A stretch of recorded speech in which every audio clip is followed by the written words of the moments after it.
یہ national audio library for the blind کی آواز ہے۔ کتاب کا نام 9 لکھی کوٹھی، مصنف علی اکبر ناطق، اور آپ کے لیے پڑھیں گی فرحہ علی۔ باب نمبر 6۔ سر چھوٹے چودھری صاحب حاضر ہونا چاہتے ہیں۔ نجیب شاہ نے گول شیشوں کی اینک پاجامے سے رگڑتے ہوئے ولیم کو مطلع کیا۔ ولیم کی آنکھیں نجیب شاہ کی اینک کے فریم پہ جم گئیں، جس کی ناک اور کانوں والی جگہ پر کپڑے کی دھجیاں لپیٹ رکھی تھی۔ ان دھجیوں کو میل کی ایک دبیز تہ نے مضبوطی سے جکڑ لیا تھا۔ ولیم کو اس طرح کی اینکوں سے سخت چڑ تھی، مگر وہ یہ بھی جانتا تھا کہ کم و بیش 15-20 سال کے پرانے کلرکوں کے حلیے اور اینکیں ایک ہی شکل اختیار کر لیتے ہیں، آدھے سر سے گنجے، توند نکلی ہوئی، اینک کے شیشے موٹے اور دھندلائے ہوئے، کان لمبے، زیادہ تر نیچے کی طرف لٹکے ہوئے۔ چہرے کا ماس مسلسل استرے کے استعمال کی وجہ سے کراہت کی حد تک بے رونق اور بے جان جھریوں میں تبدیل ہوا، اور نتنوں سے باہر نکلے ہوئے غلیظ بال، اکثر فائلوں کے کیڑے، مگر ان کا مطالعہ ہمیشہ اینک کے شیشوں سے اوپر کی طرف سے کرتے ہیں۔ کند ذہن اور پرلے درجے کے کمینے، کام روکے رکھنے کے ماہر، اور صاحب بہادروں سے زیادہ چھوٹے اور بڑے چودھریوں کے وفادار۔ لیکن وہ ان کی یہ حیت اور عادات بدلنے پر قادر بھی نہیں تھا۔ اسے ان کو اسی حالت میں برداشت کرنا تھا، مگر اس طرح بھی نہیں کہ انہیں ان کی عادات کا جو پختہ ہو چکی تھی احساس بھی نہ دلایا جائے۔ ولیم نے فیصلہ کر لیا کہ وہ حتی الامکان انہیں اس بدحیتی کا احساس دلاتا رہے گا۔ مسٹر نجیب، میں نہیں جانتا جلال آباد میں کون چھوٹے اور کون بڑے چودھری ہیں۔ میرے باپ نے میرا نام اس لیے رکھا تھا کہ پہچاننے میں آسانی رہے، ولیم نے صاف لہجے میں کہا۔ سر، وہ شیر حیدر کا بیٹا غلام حیدر۔ نجیب شاہ اپنے ہاتھوں کی لرزش کو چھپانے کے لیے پاجامے کے ساتھ رگڑنا شروع ہو گیا۔ سرکار سے ملاقات کے لیے آیا ہے۔ میں نے آج صبح 8 بجے آپ سے ان کی ملاقات کا وقت لیا تھا سر۔ ٹھیک ہے، انہیں بلا لو، ولیم نے نہایت بے پرواہی سے جواب دیا۔ لیکن جیسے ہی نجیب شاہ واپس ہوا، ولیم نے کہا، اپنی اینک اور ہاتھوں کا پسینہ اندر آنے سے پہلے صاف کر لیا کرو، چاہے اپنے پاجامے سے ہی۔ نجیب شاہ ولیم کے اس رویے سے بہت دل برداشتہ ہوا، مگر کیا کر سکتا تھا؟ فقط بے دلانہ سی مسکراہٹ لے کر باہر نکل گیا۔ ولیم نجیب شاہ کا مذاق اڑانے کا موقع ہاتھ سے جانے نہیں دینا چاہتا تھا۔ اصل میں ولیم کو غصہ تو جلال آباد پوسٹنگ پر تھا، جس پر وہ ذرا خوش نہیں تھا، مگر اپنی بے بسی کا بدلہ اس عملے سے پوری طرح چکانا چاہتا تھا جو سال ہا سال سے انہی بوسیدہ فائلوں میں گھس گھس کر بوڑھے ہو رہے تھے۔ اس کے علاوہ آفس کی ہر چیز سے ایسی وحشت ٹپکتی تھی جسے دیکھ کر ولیم کو گھن آنے لگی۔ میزیں، کرسیاں، قلم دان، پردے، حتیٰ کہ دروازوں کی کیلیں تک زنگ آلودہ ہو چکی تھی، جنہیں آتے ہی اس نے بدل دینے کا مکمل ارادہ کر لیا۔ مگر وہ ان کلرکوں کا کیا کرتا جن کے چہروں پر آفس کی کھڑکیوں سے زیادہ جالے پڑے تھے؟ وہ یہاں کچھ نیا نیا دیکھنا چاہتا تھا۔ پچھلے 1.5 مہینے میں اسے کسی شادابی کا سامنا نہیں ہوا تھا۔ مسلسل چھوٹے بڑے چودھریوں، جماداروں اور ذیلداروں کی ملاقاتیں اور ان کی بےہودہ گفتگویں محض بیزاری میں اضافہ کرتی چلی جاتی تھی، جو بغیر کسی کام کے اپنے مونچھوں کی چوڑائی اور پگڑیوں کو کلف دکھانے چلے آتے۔ لیکن اسے یہ سب خوش دلی سے برداشت کرنا تھا، کیونکہ اس کی اسی کارکردگی میں افسران بالا کے لیے اطمینان تھا۔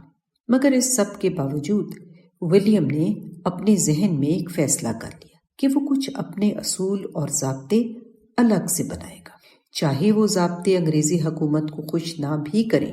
اسے لمبی اور گھنی داڑھیوں سے آنے والی چھاچھ کی بو بہت ناگوار محسوس ہوتی، اور اس سے بھی بڑھ کر ان کی بغلوں کے نیچے سے کپڑے کی تہ پر جمع ہوا گاڑھا زرد پسینہ اکثر ابکائی کا باعث بنتا۔ اس کے ساتھ ساتھ ولیم نے تحصیل کے کام پر تیزی سے توجہ دینی شروع کر دی، اور آتے ہی تیسرے دن تمام نہری پٹواریوں اور زمینداروں کی میٹنگ بلوا کر انہیں باغات اور شجرکاری کے احکامات جاری کر دیے تھے۔ لیکن وہ اچھی طرح جانتا تھا کہ اول تو یہ لوگ گندم کی سالانہ کاشت کے سوا کچھ نہیں کرنا چاہیں گے، اور اگر کسی طرح اس پر سختی سے عمل شروع بھی ہوا تو ہزار ہا عذر کے پنڈورے کھل جائیں گے، اور اس عرصے میں اس کی نئی پوسٹنگ کے آرڈر آ جائیں گے۔ پھر بھی اس نے اپنی سی کوشش کرنے کا پورا ارادہ کر لیا تھا کہ جیسے بھی ہو وہ جلال آباد میں اڑتے ہوئے بگولوں اور پھیلتی ہوئی ویرانے کو چھتنار درختوں کی چادروں سے کچھ نہ کچھ ڈھکنے کی کوشش کرے گا۔ اسی منصوبے کو مد نظر رکھتے ہوئے جو بھی چودھری یا سردار اسے ملنے کے لیے آ رہا تھا، ولیم اسے دبے لفظوں میں یہ بات جتائے دے رہا تھا کہ اس کی خوشنودی چودھری صاحب کو باغات لگانے کی صورت میں حاصل ہو جائے گی، ورنہ صاحب بہادری اور سرداری میں فاصلہ برقرار رہے گا۔ غلام حیدر کمرے میں داخل ہوا تو ایک دفعہ ٹھٹک سا گیا۔ یہ تو کوئی بالکل لڑکا سا اسسٹنٹ کمشنر ہو کر آ گیا تھا۔ یہ جو ایک سنہری حسن کا رچاؤ اور خودداری کی ملی جلی کیفیت ولیم میں نظر آ رہی تھی، غلام حیدر کو اپنے آپ میں کم محسوس ہوئی۔ ادھر کم و بیش ولیم میں بھی تحیر کی ہلکی سی لہر دوڑ گئی۔ اسے امید نہیں تھی کہ یہ چھوٹا چودھری اس قدر نفیس ہوگا۔ یہ تو شکل سے پڑھا لکھا لگ رہا تھا۔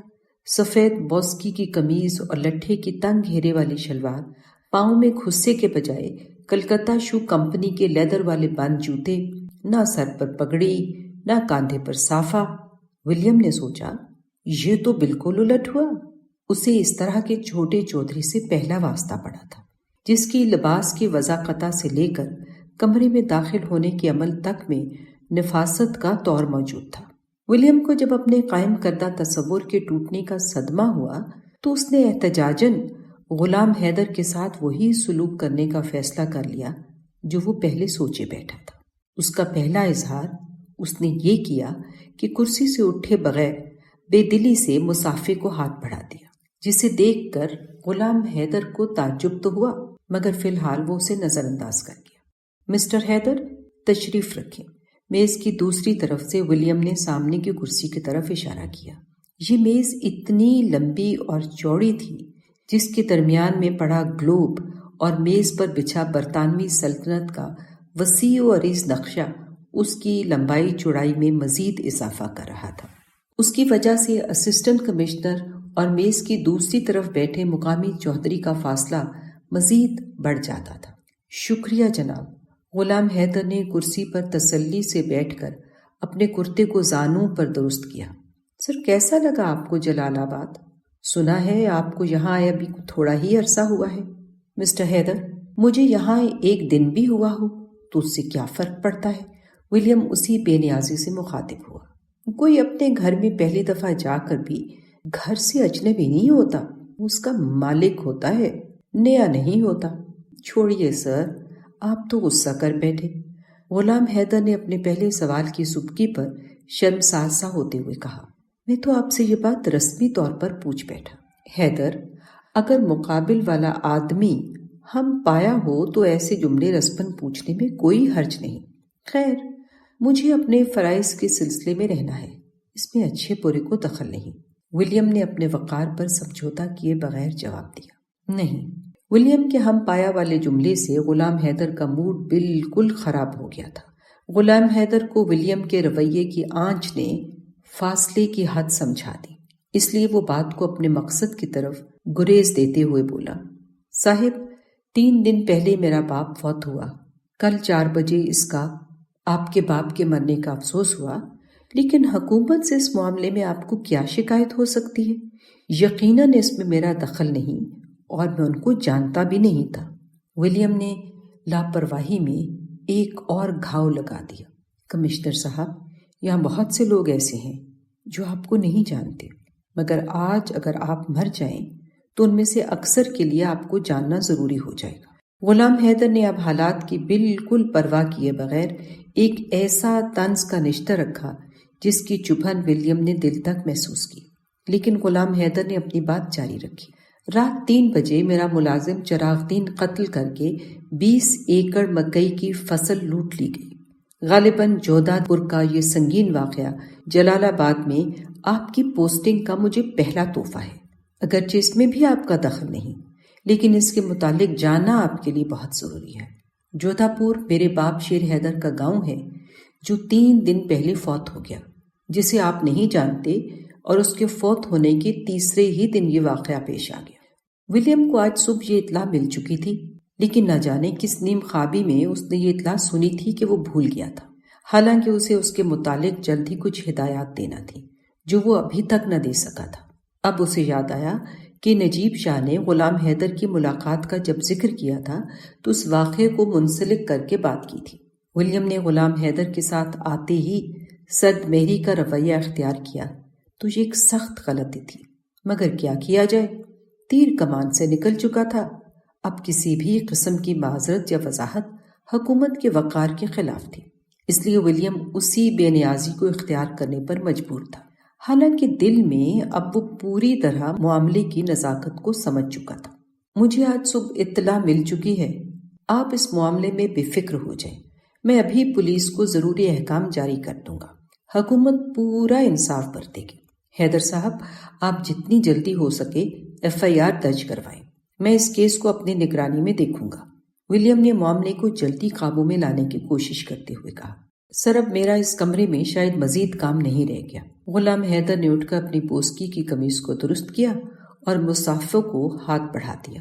ولیم کے لیے غلام حیدر کا یہ رویہ قطعاً غیر یقینی تھا۔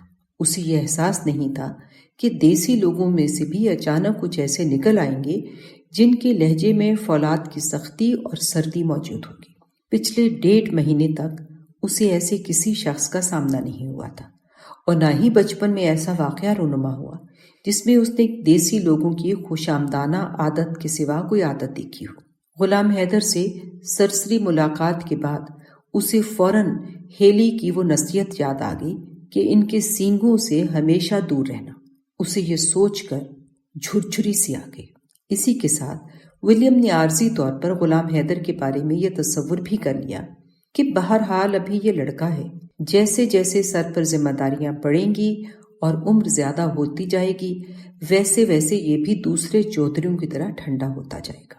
انہی خیالات کی رو میں اسے احساس ہوا کہ وہ کمرے میں اکیلا ہے۔ وہ کرسی سے اٹھا اور کمرے میں چہل قدمی کرنے لگا۔ گفتگو انتہائی سرد مہری میں ہوئی تھی، جس کا اثر ولیم پر گہرا ہو رہا تھا، جس کی وجہ سے غلام حیدر کے لیے اس کا احساس ہمدردی جاگنے لگا۔ یہ اس لیے نہیں تھا کہ ولیم غلام حیدر سے ڈر گیا ہو یا کسی طرح کا لالچ شامل ہو، بلکہ اسے ولیم کی شرافت کہہ سکتے ہیں۔ انگریز میں چاپلوسی کو دخل تو ہے، لیکن بات مختصر اور صاف ہو تو انگریز اپنی توہین کو ثانوی حیثیت دینے میں وقت نہیں لیتا۔ یہی اس وقت ہوا تھا۔ غلام حیدر کے جانے کے کچھ دیر بعد ولیم نے نجیب شاہ کو کمرے میں طلب کر لیا۔ اس بار وہ اینک کی صفائی کا کوئی ارادہ نہیں رکھتا تھا، اور ولیم کو یہ بات اچھی لگی۔ وہ پچھلی سرزنش جلد بھول جانے کا عادی نہیں تھا۔ یہی بات نجیب شاہ اور ولیم دونوں کے لیے بہتر تھی۔ نجیب شاہ نوٹ بک اور قلم لے کر میز کے دائیں پہلو کھڑا ہو گیا۔ ایسے محسوس ہو رہا تھا ولیم اسے کمرے میں بلا کر جان بوجھ کر نظر انداز کر رہا ہے۔ اس دوران اس نے اپنے 30 فٹ لمبے اور 20 فٹ کھلے کمرے میں شرقاً غرباً 5 چکر لگا لیے۔ بالآخر اسی رفتار سے چلتے ہوئے بولا، نجیب شاہ، مجھے غلام حیدر کے بارے میں کل تک پوری معلومات مل جائیں۔ اس کے علاوہ علاقے کے تھانے دار کو جلدی بلواؤ۔ DSP صاحب میرا خیال ہے چھٹی پر ہے، اس کی غیر حاضری میں یہ معاملہ بگڑ نہ جائے۔ میں اس معاملے میں دیر نہیں چاہتا۔ نجیب شاہ پر جو کچھ ولیم کا دبدبہ قائم ہو چکا تھا، اس کے پیش نظر یہ قطعی تھا کہ اس سلسلے میں وہ کوتاہی نہیں کرے گا۔ معزز سامعین، جو ریکارڈنگ آپ نے ابھی سماعت فرمائی، اسے national audio library for the blind کی جانب سے پیش کیا گیا ہے۔ ہمارے YouTube چینل کو لائک، سبسکرائب اور شیئر ضرور کیجیے۔ اپنی قیمتی تجاویز اور آراء کے اظہار کے لیے ہمارے کمنٹ سیکشن کا استعمال کیجیے۔ اگر آپ بھی رضاکارانہ طور پر ہمارے اس مشن کا حصہ بننا چاہیں تو ڈسکرپشن میں دیے گئے لنک کے ذریعے ہمارے واٹس ایپ گروپ کو جوائن کیجیے۔ شکریہ۔